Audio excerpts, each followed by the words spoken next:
د شاملې د غلامۍ پیغور ابسته د شاملو لاندې سرونه غلامان وي. مننه یار، ډیره مننه.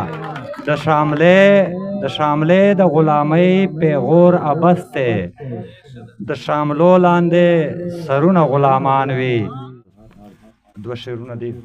ځکه د ننګ نه ډک تاریخ د مودو نشي لوستی چې د پښتون کلي زلمي مې پښتو نشي لوستی.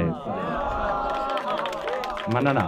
ځکه د ننګ نه ډک تاریخ د مودو نشي لوستی چې د پښتون کلي زلمي مې پښتو نشي لوستی. او زیبا شعر ده چې دغه خوانده چې د احساس نه هم محروم پاتې دی، دغه خوانده چې د احساس نه هم محروم پاتې دی، دا کتابونه ګل زمونږ د چهرو نشي لوستی.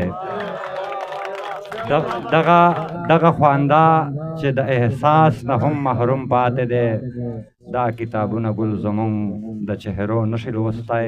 دوه درې شعرونه نور چې تر څو پورې ذهنونه غلامان وي، چې تر څو پورې ذهنونه غلامان وي، خو تر هغې به سوچونه غلامان وي.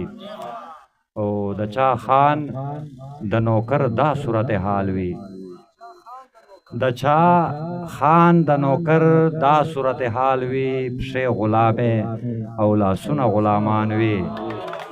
مننه، ډیره مننه.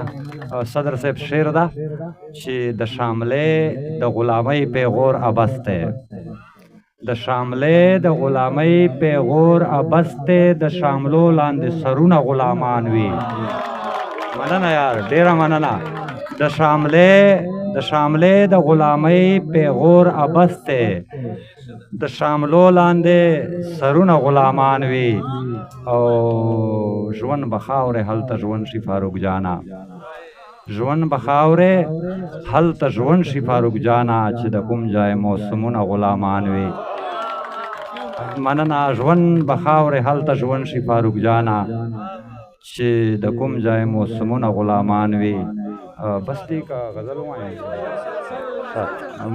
مننه. غزل وایم.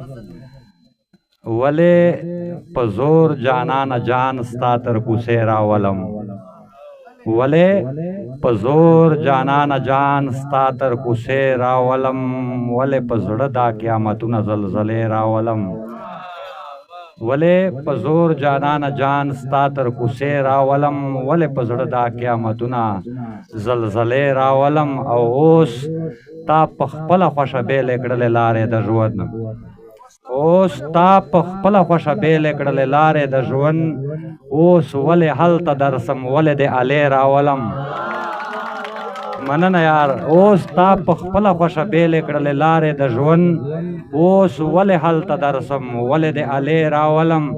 او عظمته شعر ده چې زه د ملګري سره نور له دایرې نه وځم، زه د ملګري سره نور له دایرې نه وځم، خو بس له خاص نه یې د عام تر درجې راولم.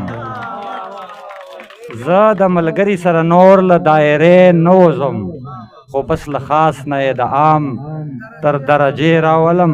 او د ستا تصویر خو به له دغې زاویې واخلمه، د ستا تصویر خو به له دغې زاویې واخلمه، خو زه خپل جان پکې له کومې زاویې راولم. مننه یار. او فاروق پتا تکړم دریادا د راتللو واده، فاروق پتا تکړم دریادا د راتللو واده، فاروق پستا په شونډو زر رنګ بهانې راولم. السلام.